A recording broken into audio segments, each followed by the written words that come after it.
Welcome to our inaugural episode of Ragehammer is Go.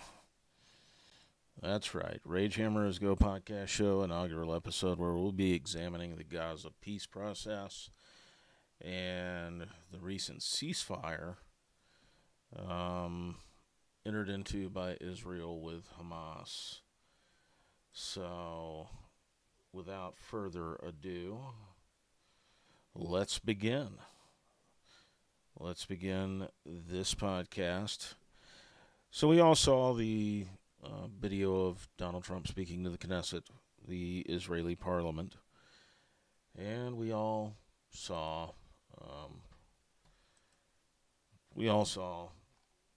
everything else that went into that. Donald Trump urging the Israeli president to pardon Benjamin Netanyahu, who has effectively used this war in Gaza as a means of staving off his own criminal prosecution. So, congratulations to the Israeli government for not recognizing and dealing with that. Looks like Bibi Netanyahu might actually get a pass for all of his alleged corruption, and it is an allegation at this point. That's what I would say is it's an allegation. It's a series of allegations. What isn't an allegation is the fact that Bibi Netanyahu funneled $200 million to Hamas in the lead up to October 7th, in which thousands of Israeli civilians were killed. Many were taken hostage. And so we have a situation where it's both sides against the middle. It's part of what is known as the dialectic. And so what we're dealing with here is, once again, theater on a tragic scale, where civilians are slaughtered without reservation or remorse by a genocidal maniac named Bibi Netanyahu, who ultimately encouraged Hamas, funded them to kill his own people in order to stave off his own criminal culpability in a corruption investigation and scandal. And of course, we have Hamas taking the bait because they're a bunch of unprincipled genocidal maniacs themselves, and so the people in Gaza and the Israeli citizenry are basically being held hostage, and are basically at the mercy of these two competing psychopaths. That is Hamas, which in the aftermath of the ceasefire has resumed executing people in the street for being alleged collaborators with Israel. Basically, Gaza is going to be in the midst of a civil war. Of course, Donald Trump has thumped his chest and said, if they don't get in line, he'll deal with it. But what's he really going to do? Nothing. He's not going to do anything. He's going to do what he's continually done, which is to be a Zionist collaborator himself. And that's the reality of Donald Trump. He is a Zionist cuck. It's all he's ever been. It's all he'll ever be. There was an article out in the alternative media a while back alleging that around 2016 or so, Donald Trump had converted to Judaism, that he had been a member, or he had converted to Chabad Lubavitch, which is a far looser version of Judaism than, say, Orthodox Judaism, but the net effect is the same. It's a Zionist organization. And of course, what you've seen in the aftermath of the Epstein files and the Epstein supposed suicide is that many of America's elected officials are beholden to AIPAC and J Street and other such groups, which is why it's doubtful that we'll ever see the Epstein files, even though they have 218 votes to force a vote on the release of those files. That's all it is. It's a means of forcing those files to be released. I mean, that's where we're at as Americans. We have provided trillions of dollars over the years in aid to the Israeli government. We provided many weapons to the Israeli government. And as Donald Trump said, he provided the best weapons available to the Israelis in their assault on Gaza. And the Israelis were ultimately unable to finish the job.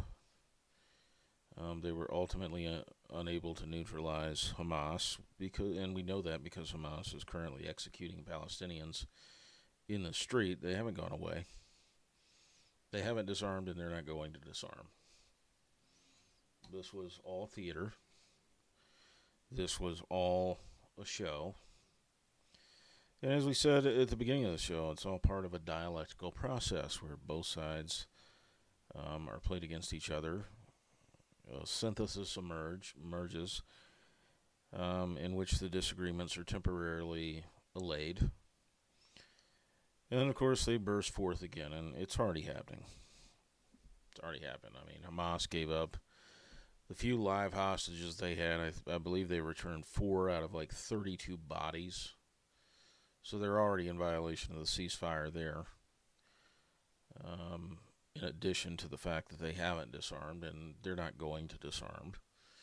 They're executing Palestinians that they have accused of being collaborators with the Israeli government and the Israeli Defense Forces. And the truth is, none of this is our fight or our problem as Americans. Those who say it is usually fall into the oxymoronic category of being Zionist Christians. That is, those, as Ted Cruz infamously alleged, those who bless Israel will be blessed.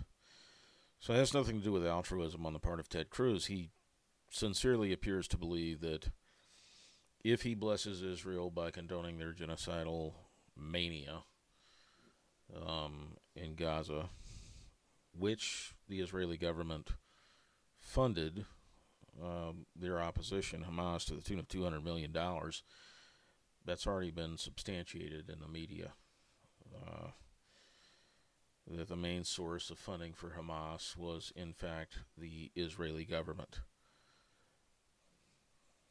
I mean, just like the U.S. Central Intelligence Agency created ISIS out of a bunch of jihadist fanatics, the Israeli government has funded and enabled Hamas. They have paid so-called protection money. And, of course, there's a question of whether or not a stand-down order was issued on October 7th. That was being questioned by individuals like Charlie Kirk, who noted that he had been to Gaza. He had been to the Israeli-Gaza border, and you couldn't move 10 feet in any direction without being confronted by an IDF soldier with a gun. It's one of the most surveilled states in the world for obvious reasons. And so the idea that Hamas was able to go full bore for hours and attack and kill Israeli civilians with impunity, take Israelis hostage, it's kind of a joke. Like, this didn't happen without the complicity of the Israeli government, and the reason it was allowed to happen is because the guy currently in charge of that government, Bibi Netanyahu, had pending criminal charges for corruption. He had monetized his office, which in and of itself is not controversial or even that far out there. Every single one of our elected officials monetizes their position. They engage in insider trading. They line their pockets. If you really think that those government budget line items, like millions of dollars to, study lesbian obesity or build turtle tunnels or deer crossings, if you think that that's actually where that money is going, you're a sucker and a moron. It's not going to any of those things. It's actually going into the pockets of the politicians who have been robbing this country blind for decades, to the tune where we have over 31 trillion in national debt and counting, and we have trillions more in unfunded liabilities to public employees who will be retiring or who will be fired soon as part of the shutdown. The reason we have a shutdown is because Mike Johnson and others don't want the Epstein files released.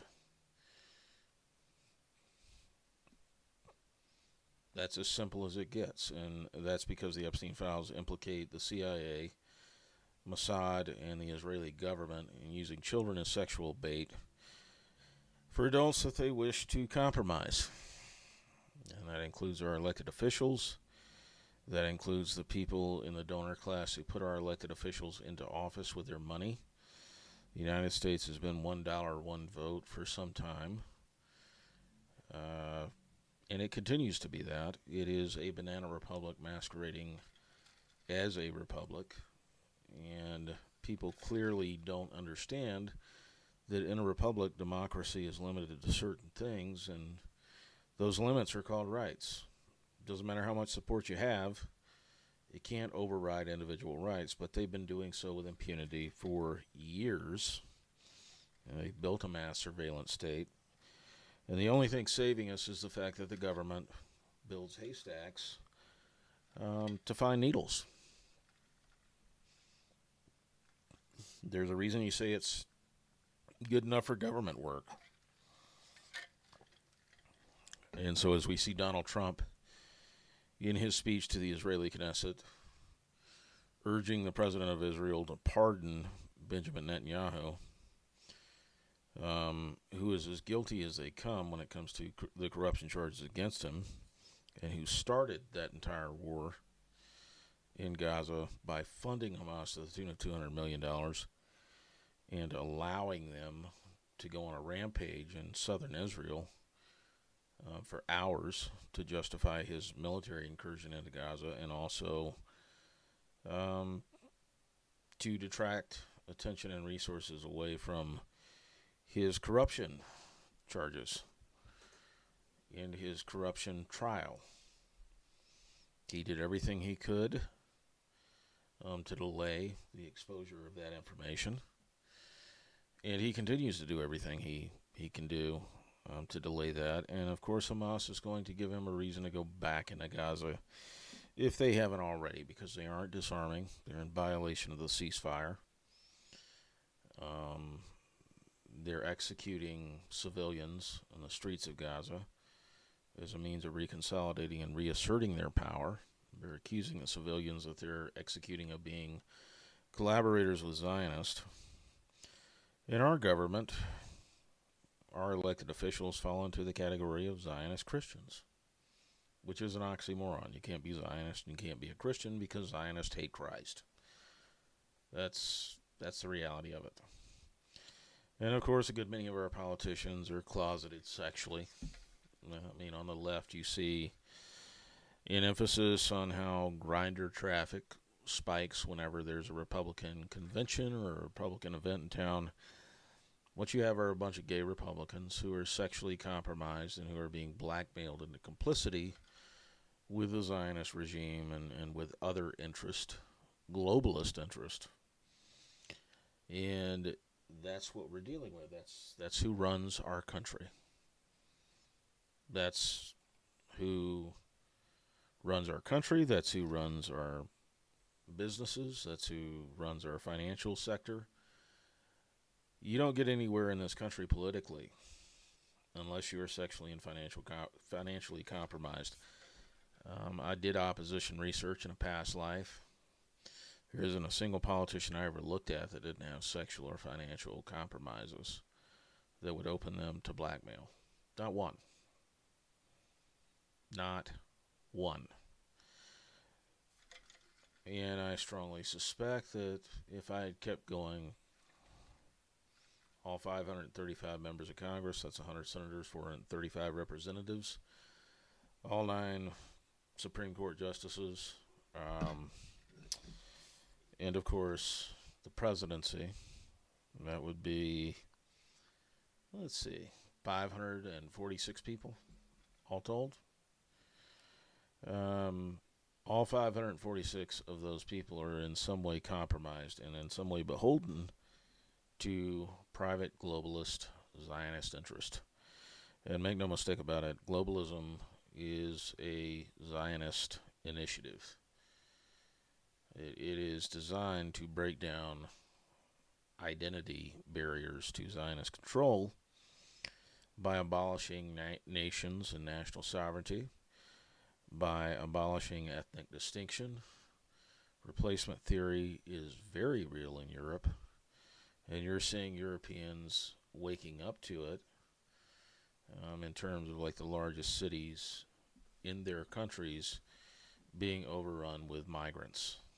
That is, migrants now comprise over 50% of the population in London. They comprise over 50% of the population in Amsterdam and Rotterdam and all of these other countries throughout Europe. That's a deliberate process on the part of Zionist globalists to take the national identity of those countries and trash it. It's designed to create tension among the native populations, tensions that are exacerbated by the fact that the migrants who are being imported have no real intention of ever assimilating to the norms and laws of the country that welcomes them in. And you're seeing that unfold in real time. You're seeing things that were classified as conspiracy theories become realities. And one of the main things is replacement theory. That is the idea that you can displace or overthrow majorities or majoritarian coalitions that are white or European by importing vast sums of migrants from third world countries. And those migrants don't respect the rights of women to be safe from sexual assault. Those migrants don't respect the norms and the customs of the land into which they are imported. They have no intention of assimilating, and they believe that they are entitled to all of the social resources and social welfare programs of those states that are importing them in. And they don't have to get jobs. They don't have to contribute anything to the country in which they reside. They just take and take and take and take. And you're seeing those tensions burst forth. You're seeing that little girl in Scotland, who opposed a man who was hitting on her 12-year-old sister with an axe and a machete. And she was arrested, and the grown man who was sexually harassing her 12-year-old sister really didn't receive any punishment at all. It's now a crime in Britain to engage in speech that minorities find offensive, but minorities can engage in whatever speech they want.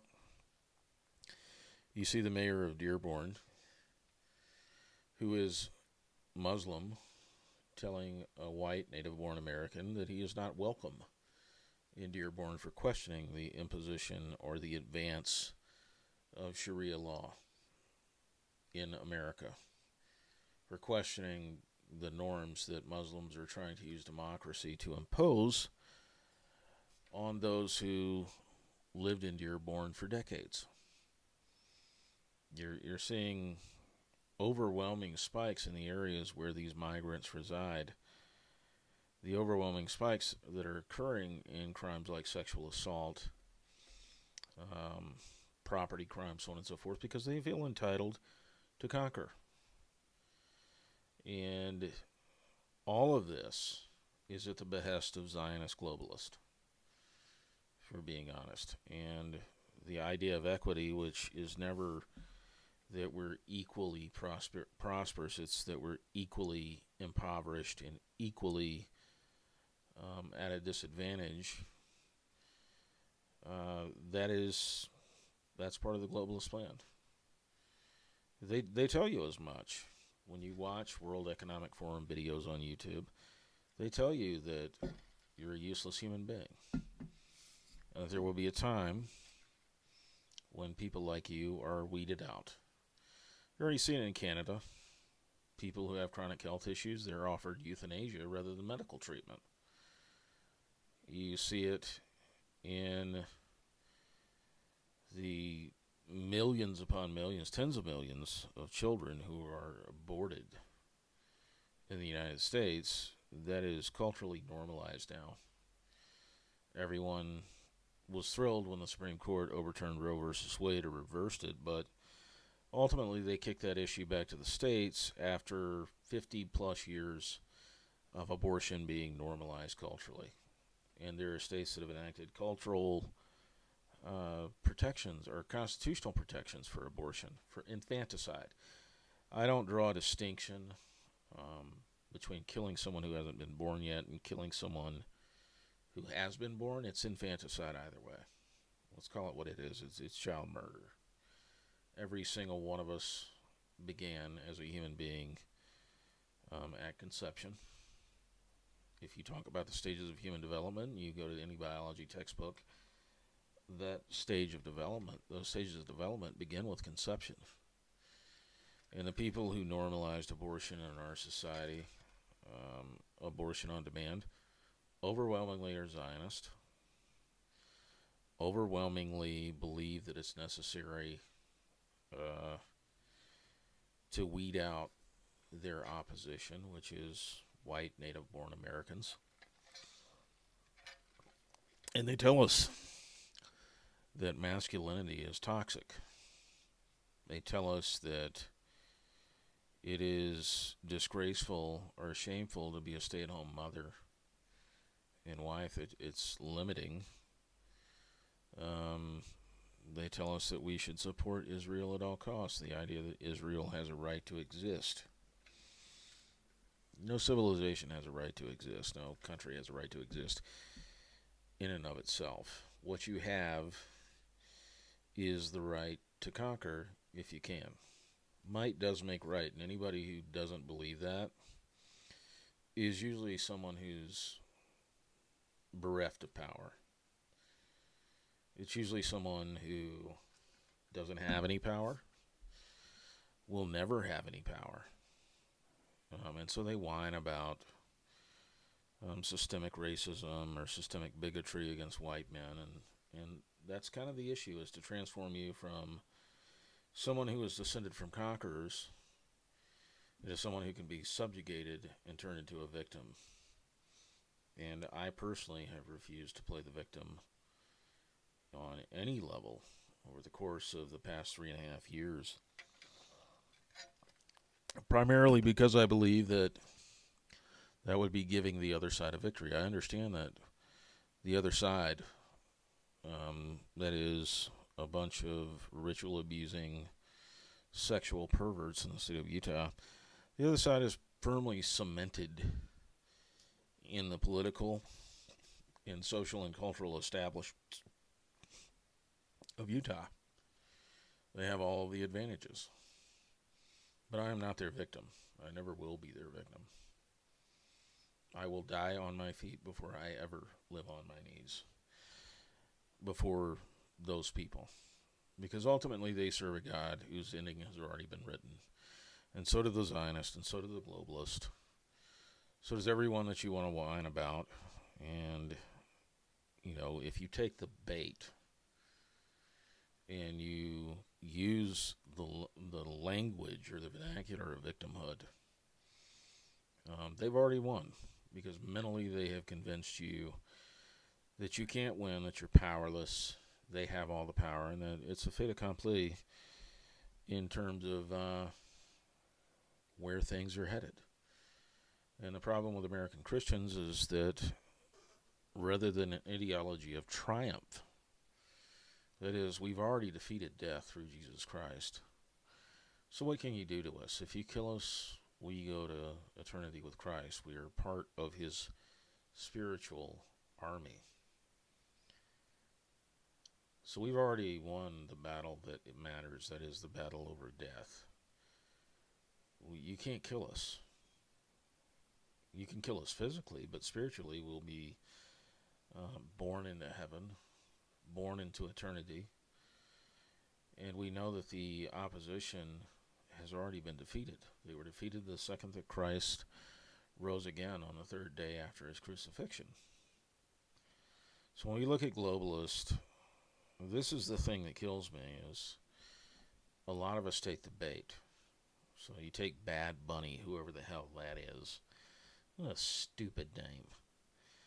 Bad Bunny, who's apparently an artist, a musician from Puerto Rico, is performing at the Super Bowl. And of course, all of these yokels are bitching and moaning about it because they take the bait every single time that they're antagonized. And so Bad Bunny goes on SNL and says that they have however long to learn Spanish if they have a problem with the fact that he's a Spanish-only artist. And the truth is, all it is rage bait. They didn't select Bad Bunny to expand the appeal of the Super Bowl. Not that we really need to expand it. They selected Bad Bunny as bait for people to get upset and angry. And people took the bait. And one of the ways that you become a victim is by giving other people control over your reactions. And that's something that the majority of people do not understand. Is the minute you give someone control over your reaction, you've lost. That's the truth. As far as Bad Bunny goes, I've never heard his music. I really haven't heard of him. I didn't know who he was until a few weeks ago. And I don't care that he's performing at the Super Bowl halftime show. The halftime show sucks year in and year out. There's nothing about it that's ever been the selling point of the Super Bowl. Nobody tunes into the Super Bowl or any other football game to watch the halftime show. You tune into it to watch the two best teams go at it. And of course, when the halftime show comes on, most of us just get up and go back to the kitchen and replenish our snacks. So it doesn't matter who's performing at the halftime show. It's going to suck. It's going to be like one long commercial. And it's just a time to get up and go replenish your drinks or your snacks, and that's it. Why get mad about it? I've never really watched any of those shows to begin with. Like I said, I just went and got more beer nowadays, more soda, and I got some more stuff to eat, some more chicken wings, some more chips. And once it was over, and the game was back on. Truth is, we're kind of bombarded with messaging, even in sports nowadays, because ideology eats everything in this country. Politics eats everything in this country and in this world. And you're constantly being bombarded with messaging, whether you're cognizant of it or not.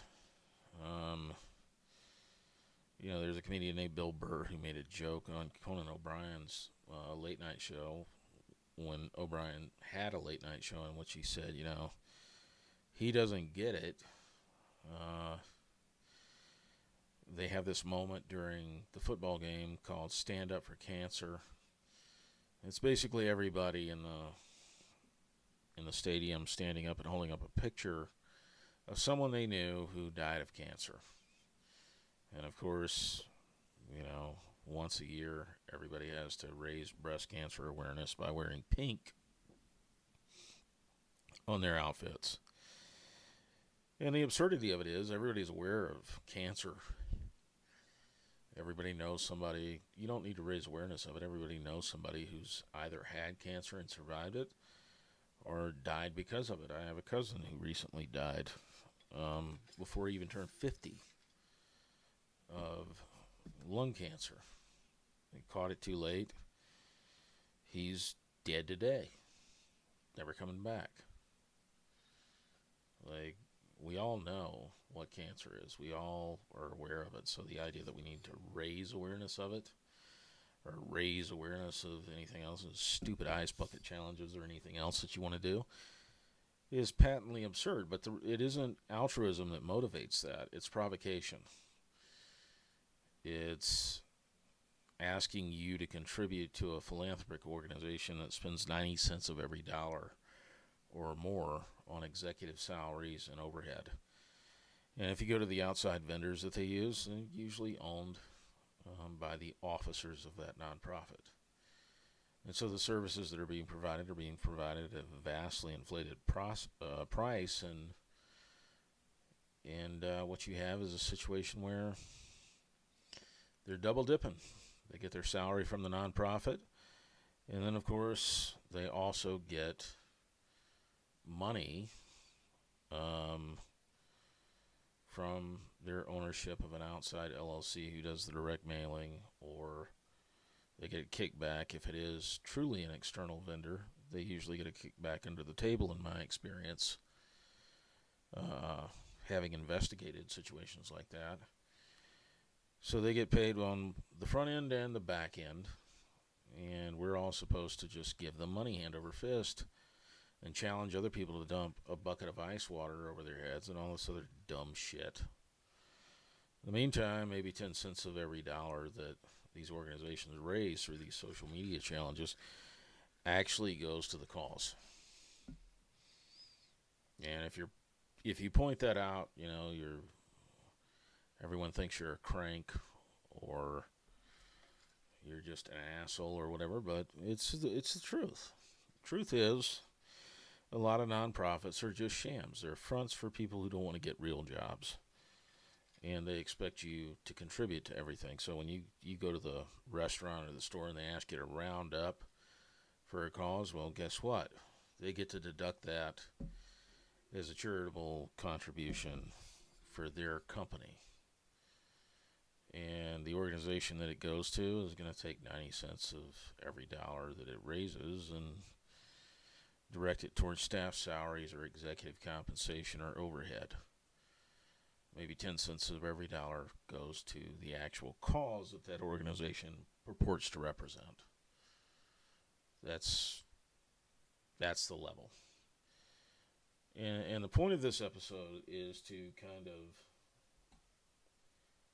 drive home the idea that we're in the midst of a bunch of theatrical displays. You shouldn't take the bait. You shouldn't get angry that Bad Bunny is performing at the Super Bowl. You shouldn't get angry that Congress is basically having a shutdown on the Republican side because they don't want to release the Epstein files, and on the Democratic side because they just want to be obtuse. I mean, they don't particularly want the Epstein files released either, because a lot of Democrats are probably in those files. But all they're doing is delaying the process of transparency so that they can continue to conceal and the status quo can continue. That's all this is. What happened in Israel, they got all their hostages released by Hamas. Kudos to them for that. Kudos to the president, President Trump, for accomplishing that. But at the end of the day, nothing in Gaza is going to change. In fact, it's arguably getting worse because Hamas is above ground. The cockroaches have crawled out of their tunnels and crevices, and they're now executing people on the street in Gaza and providing Israel fodder to come in and clean up again. And our defense contractors are making billions, and the Israeli government, starting with Bibi Netanyahu, is delaying the examination of Netanyahu's corruption charges. And most of us are taking the bait on it. Most Zionist Christians are taking the bait on it because they think that Israel is key to hastening God's hand with respect to the end times. That's the reason they support Israel. Because they read Revelation and they think, oh, we should have that tomorrow. As opposed to understanding what Revelation actually says, which is it's going to be a humanitarian disaster if it does happen. Why would you want that to happen sooner rather than later? especially if you believe that the majority of people in this world are lost, of an unregenerate mind, and have no relationship with Christ or God. The only way you can have a relationship with God is through Christ. If you are a Christian, you believe that. But hey, let's hasten the end times.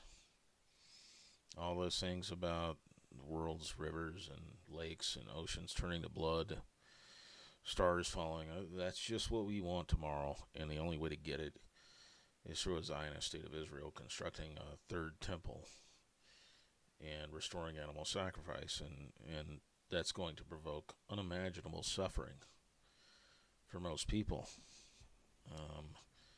But hey, I'm a Zionist Christian, so I get to support this, and it doesn't matter to me because I'm a Christian. I'm going to be raptured up. But there's nothing in the scriptures that says that you won't be put through all of that misery too. That's an interpretation, a misinterpretation, quite frankly, of scripture that basically says Christians won't have to endure the unimaginable horror and suffering described in Revelation. But then again, most Christians are ignorant of what Scripture actually says. And of course, most Christians aren't Christians based on the lives they lead, the material they consume, the fact that they spend far more time on the internet watching pornography than they do studying the Bible, which they purportedly believe is the Word of God. But hey, if we support Israel, we will be blessed. And ultimately, we'll compel or hasten the coming of Christ, return of Christ, which is the biggest crock of shit you could believe. At the end of the day, you shouldn't read Revelation as anything other than something to be avoided. It's horrific. That book is a horror story. As a kid, it kept me up nights. It's letting your child read a biblical book like that when they're young and they don't have any discernment. It's a form of abuse, in my opinion. They can't understand it, and it terrifies them. Even as an adult, if you've read it and you've studied it, it's not something you should be running headlong towards. And it's certainly not something you should encourage politicians and leaders to try to implement. But that's exactly what's happening in our world. We have groups like the World Economic Forum, groups like the Aspen Club or the Sierra Club or any of these people who meet at these NGOs, conferences and whatnot. They ultimately read Revelation as a manual to accomplish their end goals. And their end goal is, let's have the kingdom of God on earth, regardless of the human cost. Even if we have like a false kingdom under an antichrist, well, that'll hasten the return of Christ and that'll hasten eternal judgment for mankind. Why not? I'm saved.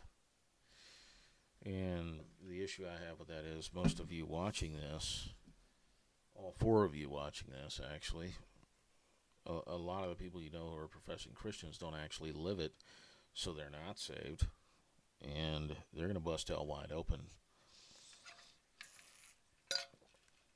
And Christ himself alludes to this in the Gospels when he says, many will say to me that, have I not prophesied your name, have I not cast out demons in your name, and Christ will reject them because they had no real relationship with him. Everything that they did was for self-edification. And yeah, they called upon his name for the power to cast out demons and to prophesy and everything. But ultimately, they didn't have love for their fellow man. They had love for themselves, and love for their own power, and love for their own advancement. And that's what you see in our our country's leadership and our country's elites.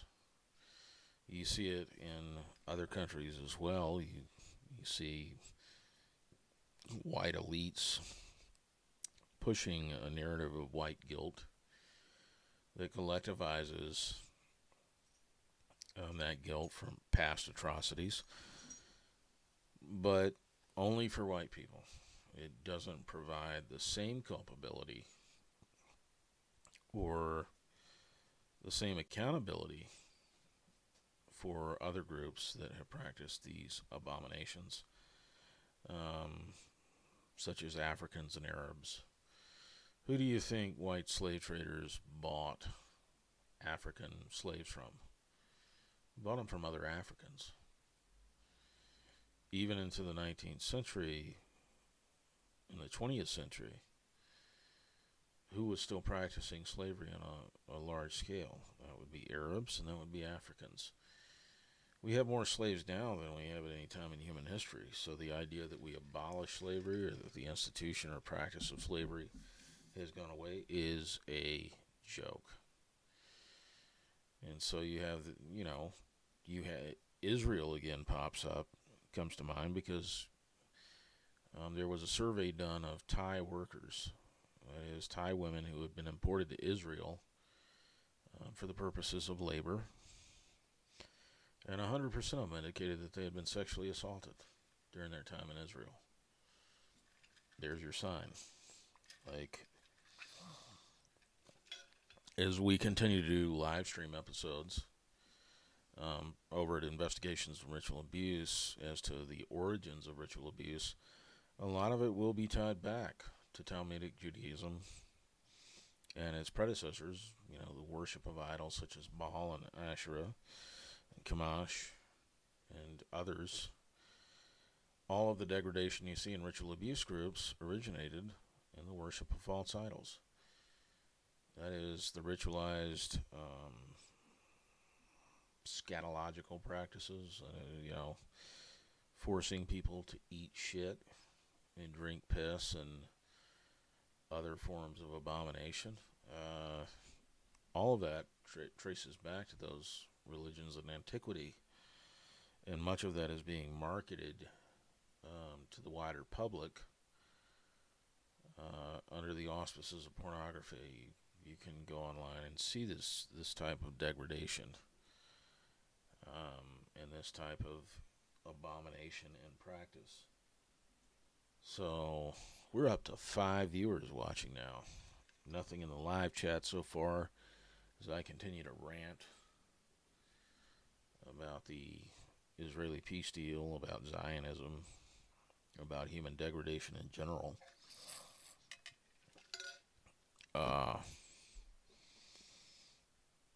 We have 5 viewers. I've been on for 42 minutes. And what I would say to you is we're going to see more of this stuff. Situation in Gaza isn't over. Hamas is going to continue to kill people in the streets.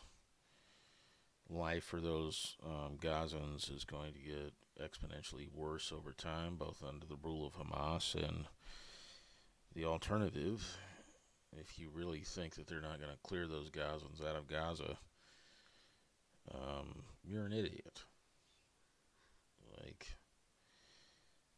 They want Gaza to be a resort city, a beachfront resort.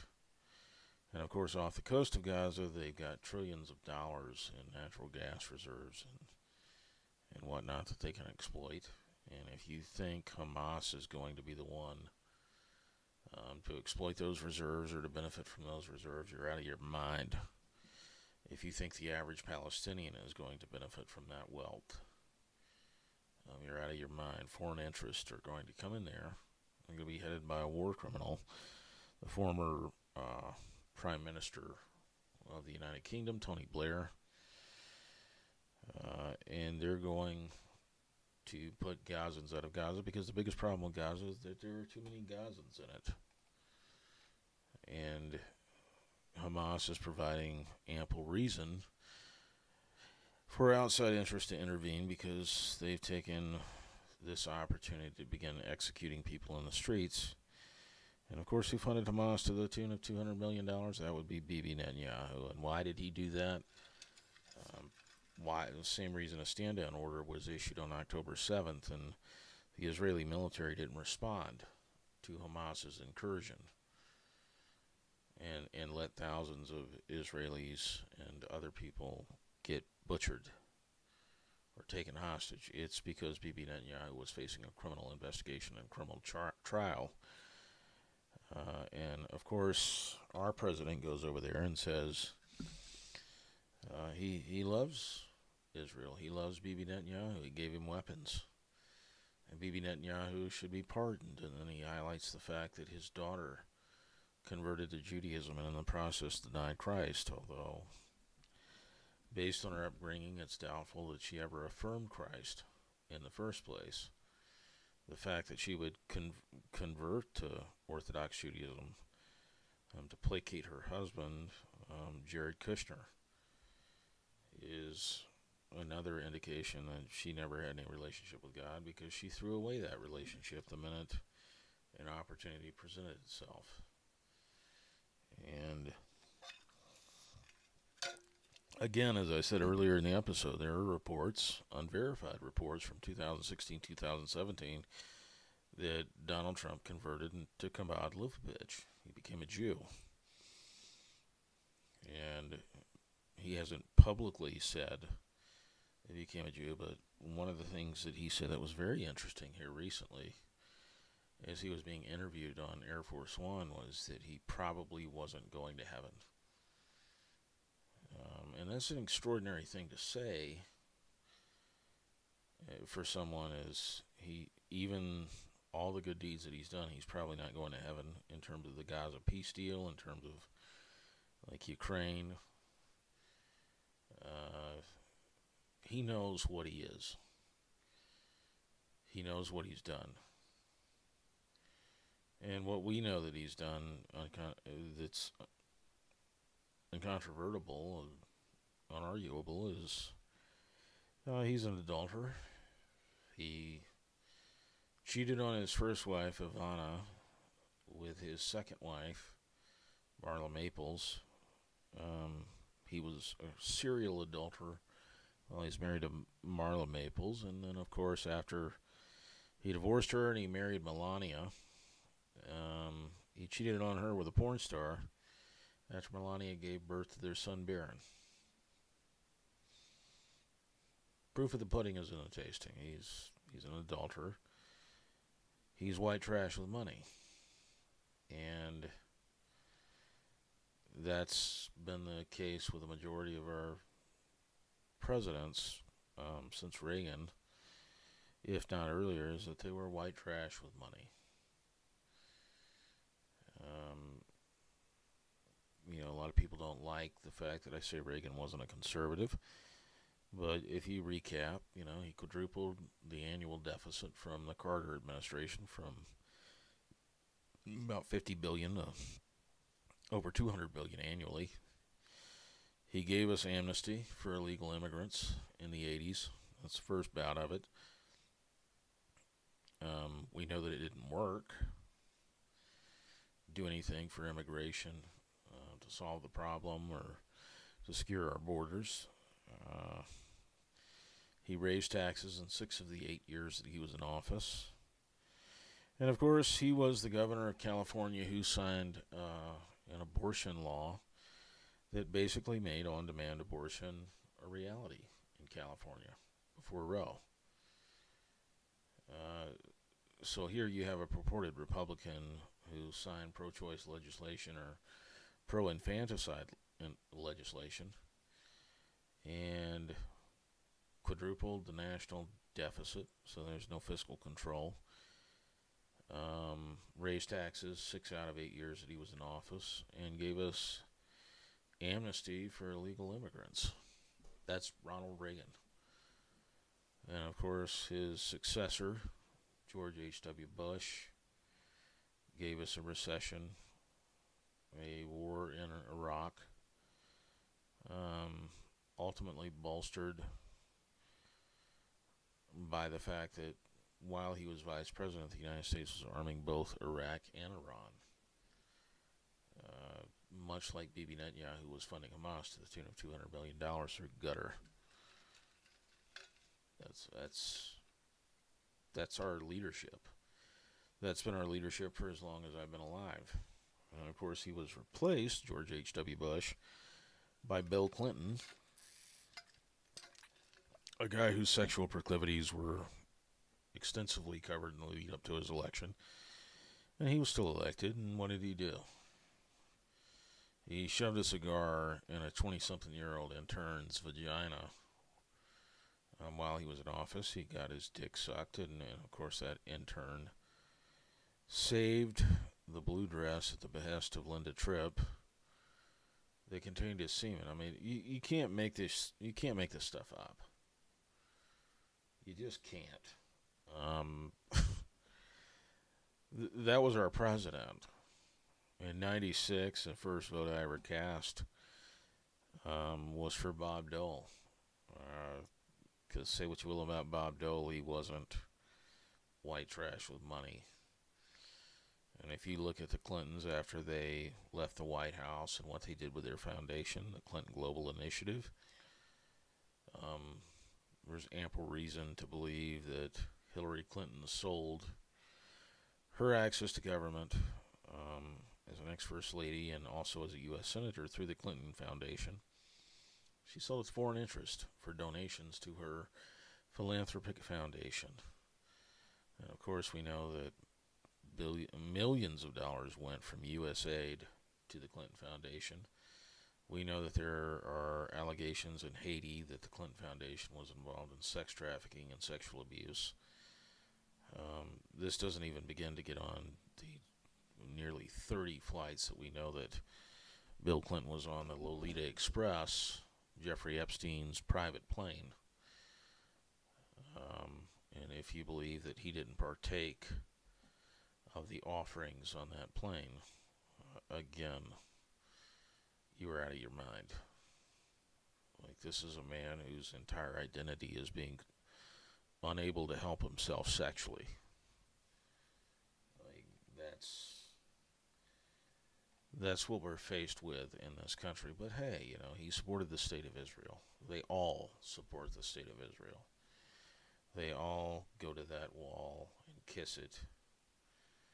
And they all go on these junkets to Israel and wear this stupid little yarmulkes and everything, and LARP it being Jewish, or what they call it, Zionist Christians.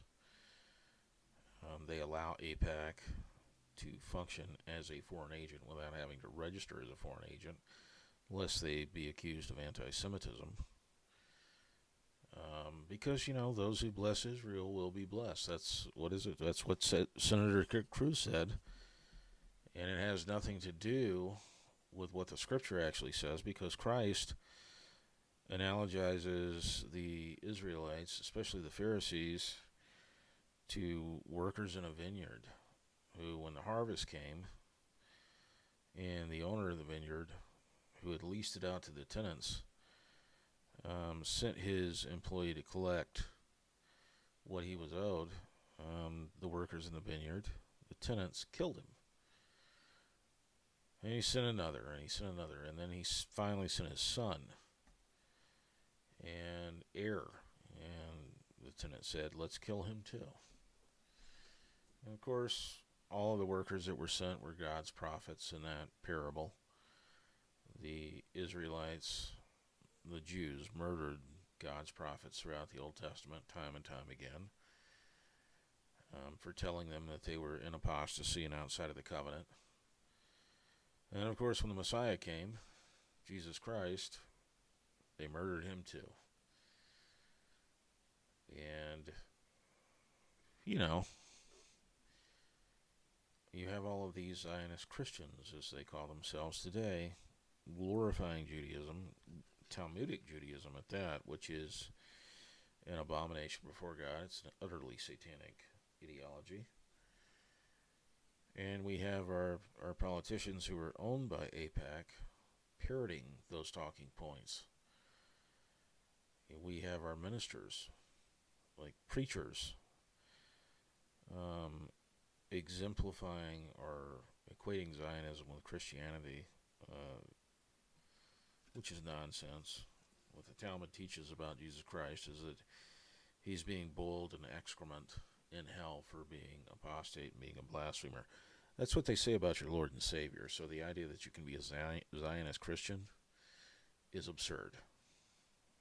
Like, you can't pair blasphemy with the sacred. So for those of you who want to identify as Zionist Christians, kiss my ass.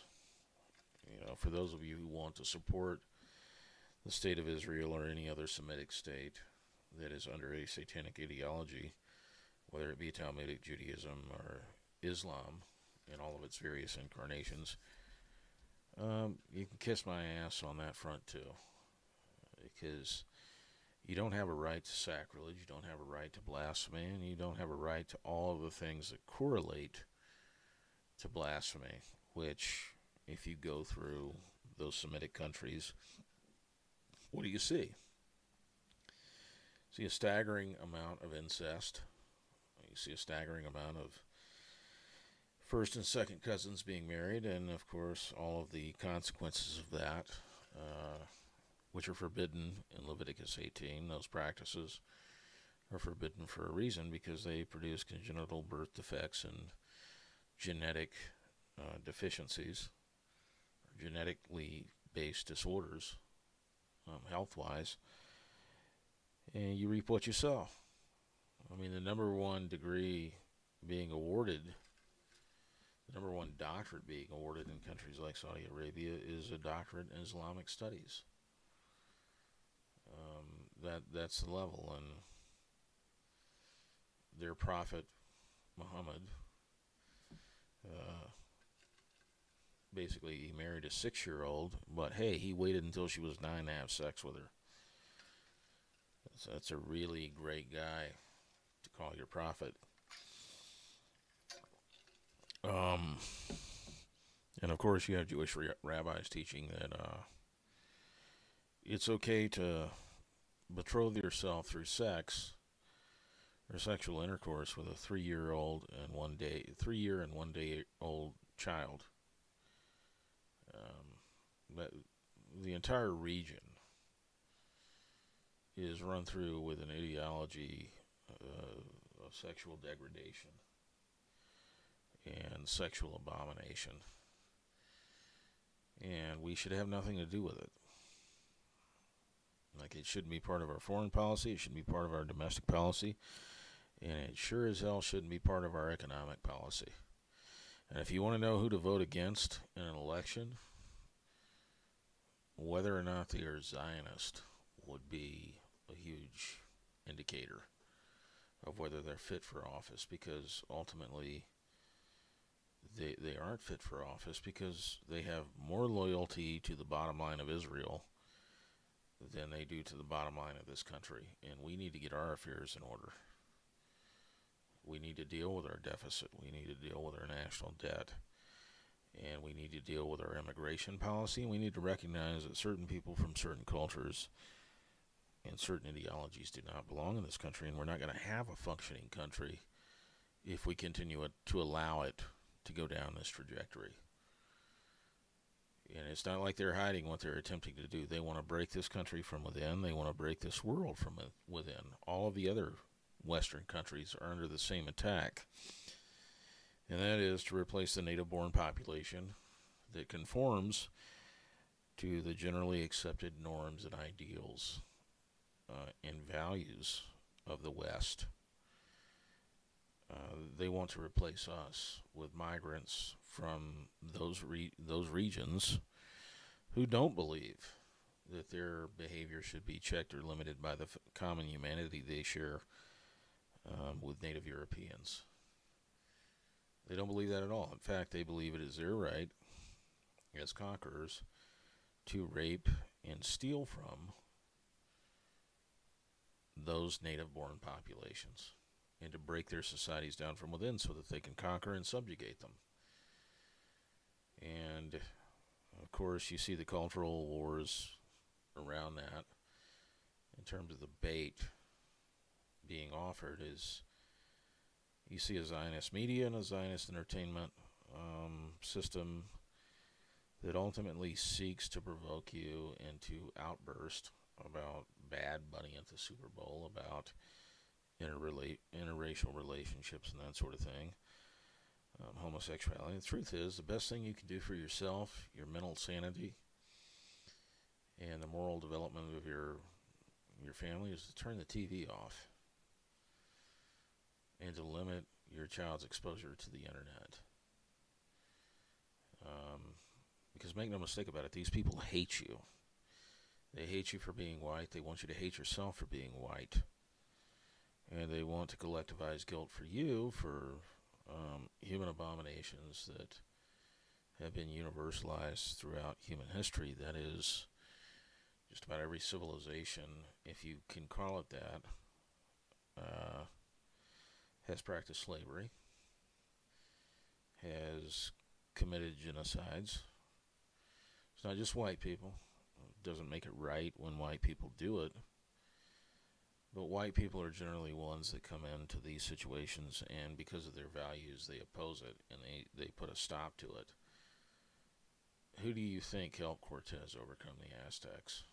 It was other indigenous peoples who were tired of being raided so that they can be enslaved and ultimately sacrificed to the tune of over 20,000 sacrifices a year by the Aztec Empire.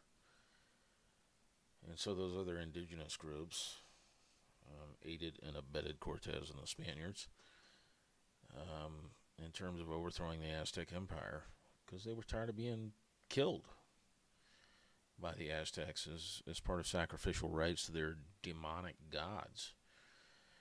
And when Christians went into Northern Europe against other Europeans, such as the Goths and Visigoths and the Scandinavian tribes of Vikings who were practicing human sacrifice, it was their Christian values that led them to say this is wrong and we have to oppose it physically if you won't abandon this practice. And of course, what did those populations do? They fought and they lost. Christendom ultimately civilized the world, and it protected civilization. It advanced civilization. It said things like human sacrifice and ritualized rape were wrong. Now, the problem we have is that we're assuming that those practices went out of fashion or didn't continue. They did. Ritual abuse is real. It's present in every Christian denomination. Has been infiltrated by people who secretly worship Satan, who secretly worship old gods that many of us thought were vanquished. And of course, the biggest form of idolatry present in American churches or in Western churches today is Zionism. Because when you get down to what Zionists actually believe, it's sacrilege. And it is also the basis for just about every form of ritual abuse. It's the basis of their belief systems. Kabbalah, Freemasonry, so on and so forth. These are things that these people believe and put into practice, and it's those ideologies are why they do what they do. So, I've been going for about 53 minutes, almost an hour. I got 5 viewers. I think this is a good stopping point. Thanks for paying attention to my rant. Post a really bad day physically. My spine is a busted accordion, and I'm shocked that I managed to sit up this long and talk to you today, but I felt like doing some sort of a live stream or podcast. I designed the Ragehammer is Go podcast show logo today. Didn't have a lot of time to get any video files or anything, but that'll be coming in future episodes. And of course, IRA will be live streaming later this week, at least one episode. And we hope you enjoyed it. Hope you found it useful. But ultimately, this is the end of the inaugural Ragehammers Go podcast show.